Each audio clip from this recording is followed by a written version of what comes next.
Good morning, friends. I am Pastor Michelle Wilkie at Harmony Creek Church, and this is my sermon for today, which is Sunday, May 25th, the Sunday before Memorial Day. So happy Memorial Day to all who celebrate. And so, my friends, this morning, my sermon will be based on the passage from, I should know this, right? The book of Acts. And let's go ahead and hear that passage. So it's Acts chapter 2, verses 42 through 47. And just a background to this text.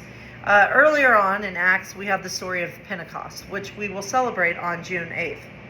And during Pentecost, that's the moment that many scholars and theologians and many people say that that is the day that the Christian church was born. That was the day that the Spirit came down and fell upon everyone, and everyone spoke the same language, yet they were speaking their own language.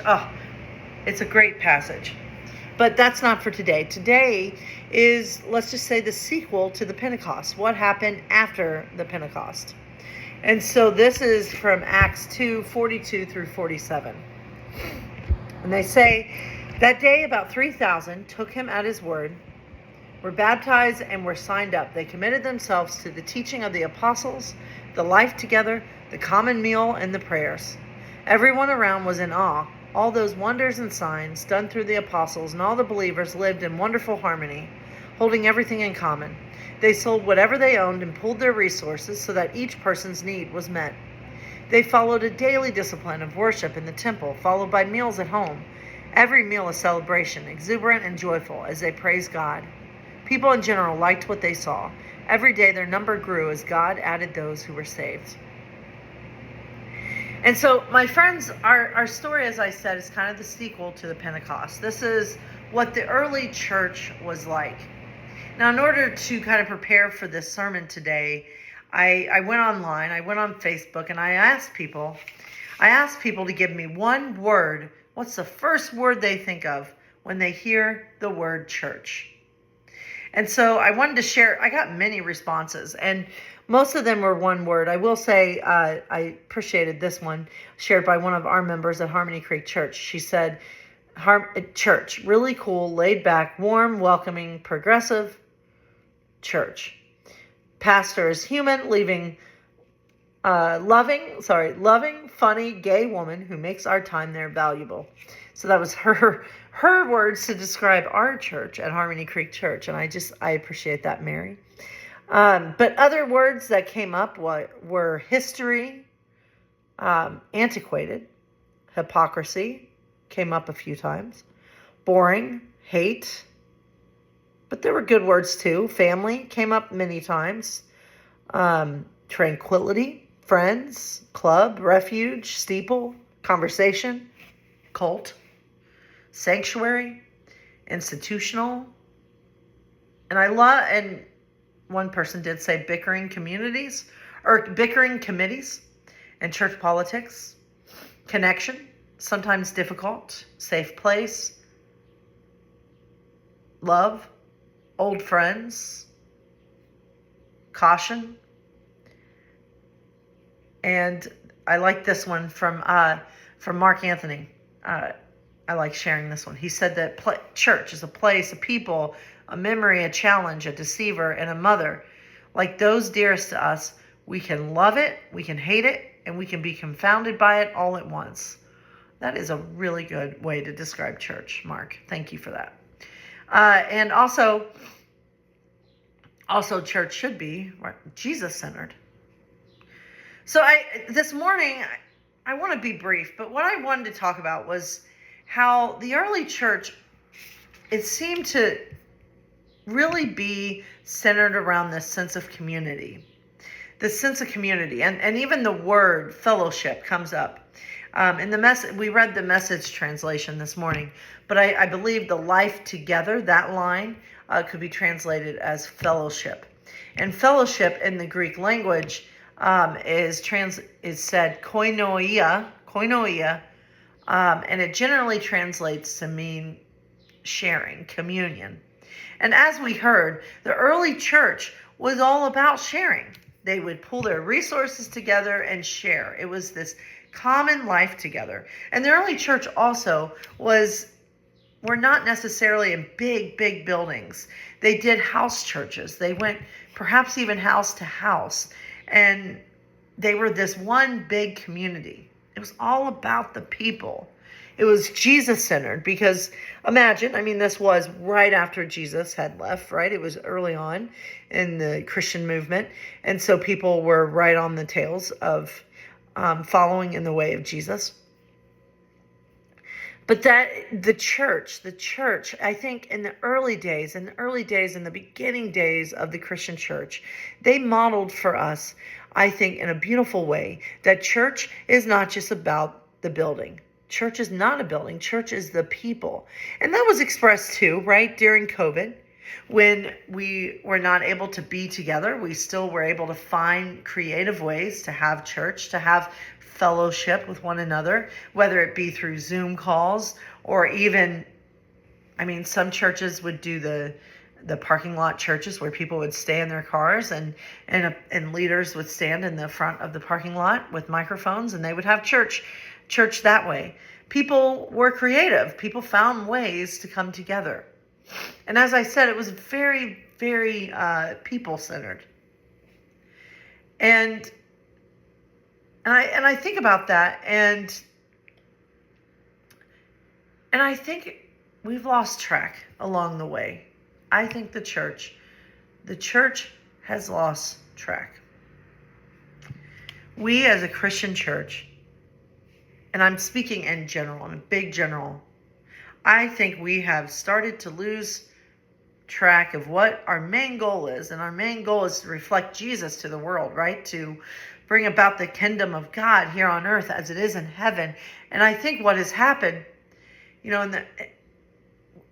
we need to learn from our past. We need to remember what the early church was like. And one thing I do want to share, one of the things as I was reading about the early church and reading about the history, one of the things that the early church, as I was reading commentaries, so back in Rome and back in those days of the early church, babies sometimes, if people didn't want babies, they would just throw them out. But people in the early church, early Christians, would get these babies and adopt them and make them their own. And so the babies were brought into the fold. All these, and we're talking probably more numbers of babies that were abandoned than is probably even it's hard to say. But that was one of the ways that the early church grew so much, because they were bringing people in, bringing babies in, bringing maybe other people that were outsiders and marginalized. They were bringing people in. They were inviting people in. They were making the table bigger. And isn't that what we're always supposed to be doing, right? We're always supposed to be making the table bigger, not smaller. And so I think about that, and I think about our own church now. As I was looking at the different things that people said, there was a lot of negative things that people said about the church. Hypocrisy, cult, antiquated, boring, hate. God forbid that hate is a word to describe the church when we are supposed to be reflecting Jesus, who wasn't about hate at all. What was Jesus about? Jesus was about love. Love in all its forms. And that's what we should be about, right? But I think what has happened is that as the years have gone by in the Christian church, doctrines and creeds and beliefs and different things have become almost more important than the people. We have the council. We have the Nicene Creed that was created back in the day. We have the Apostles' Creed, and we have all these different things. And what happened was, I think but I think what happened was doctrine became more important than community. Because at the end of the day, I think community is what it's all about. Community showed up as a word only once, as I look at, or only a few times, when I think about the words that people gave. But community, the early church modeled that so beautifully. that they shared resources. People were without need. But now in the church, we don't see that happening as much. We see more division in the church than we see community. We see people fighting over right doctrine when it's not about, it's about people, right? It's about love. It's about community. I get it that beliefs and what we believe in, those are important. But people, making sure that we are ministering to people, making sure that we are loving people, making sure that we are meeting people right where they are at, for me, that will always be more important than making sure we have the right doctrine, by making sure we have the right beliefs. It's always, and even with Jesus, it's always about beliefs. It's always about love over beliefs. Because when you look through the scripture, when you see the way that Jesus ministered to people, never once did Jesus say, recite this creed, recite the Shema, which was a early Hebrew in the Old Testament, in the Hebrew text. It was a Hebrew prayer that many Jewish people would recite every day, perhaps more than once a day. Hear, O Lord, is our God, right? And it was a beautiful prayer. But Jesus showed us that, he met people right where they're at. He didn't require them to recite doctrine, to list the 10 Commandments. He just healed them. And how sad that the church has lost its way so much. But here's the thing. I think the church still has, so much to offer. I mean, yes, I think of this scene from Will and Grace when they did a reboot of Will and Grace. But there's this episode where Will goes to church with Jack, one of the other characters. And Will is very anti-church. And Will's like, I haven't been to church in years. And Will feels very uncomfortable in the sanctuary where they're sitting at this moment. And Jack, they're both gay, but Jack is very devout. He goes to church and he talks about how he gets something out of it. He goes in and he feels a peace because he releases some of his concerns. And he invites Will to do the same thing, but Will's like, I just don't know. I don't know what get out of it. And Jack invites him to pray and to say things out loud, and Will does, and it really doesn't help Will admits. And Will's like, I just don't think I have the faith. I don't think I have the faith. And Jack then says, well, let me be church for you. Let me take some of that faith. Let me go into the world and do what I can to support you. I'm not getting it exactly right, but the point is, I think in that moment, is that church is about community. Church is about supporting one another. Church is about coming into the space and being your most authentic, vulnerable, messed up, not together self. And admitting, when people ask you how you're doing, church should be a place where you can be honest and say, I'm not doing that well. I really need a friend to talk to. I really need to get some things off my chest. That should be church. And I think that's modeled, especially in Al-Anon and 12-step programs. You go into those rooms and you're welcomed and you see that you're not alone. And I just want to reiterate that we can get back there, right? We can get back to what church was created for. Church was created for a place of healing. And I think about all the people who have been hurt by the church, including myself. And I think about how church should not be a place that you need healing from. It should be a place where you get healing.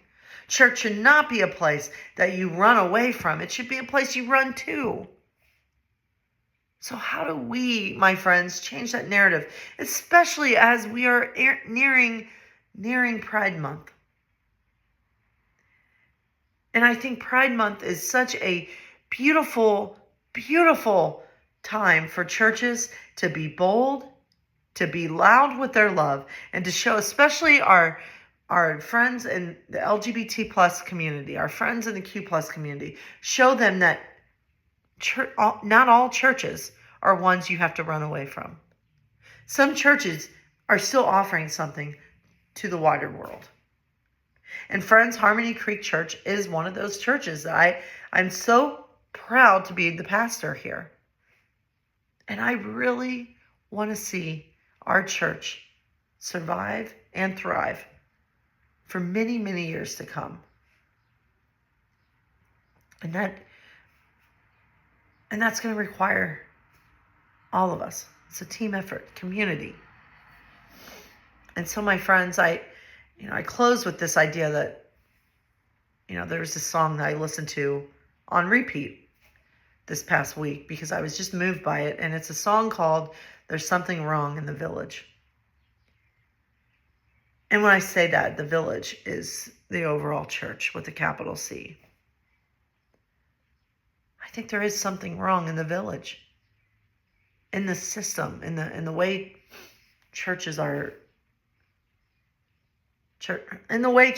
operating, perhaps, as a wider. Because people aren't going to church.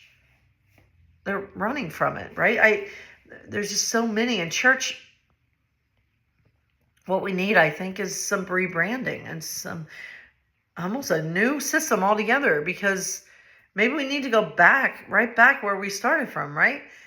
That community church feeling, where it was centered around the people. It wasn't centered around the people. It wasn't centered around the steeple.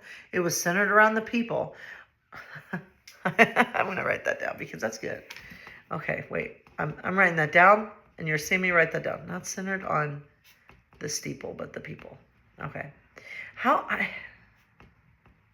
Okay. Sorry, this is a lot. This is me. That's how I'm going to close my sermon this morning, because I'm doing this ahead of time. Because that's what it is, right? There is something wrong in the village, but let me tell you that there's nothing wrong with you. If you have ever been hurt by the church, or religion as a whole, just know that in Harmony Creek Church, you will come into our space, I pray, and you will find a safe place. You will find a place of healing. And so, my friends, may we continue to be healers. May we continue to do something to bring healing into this world as best as we can. And may we always remember that the church is not about the building. Church is not about the steeple. It's about the people. I love that. Much love to all of you.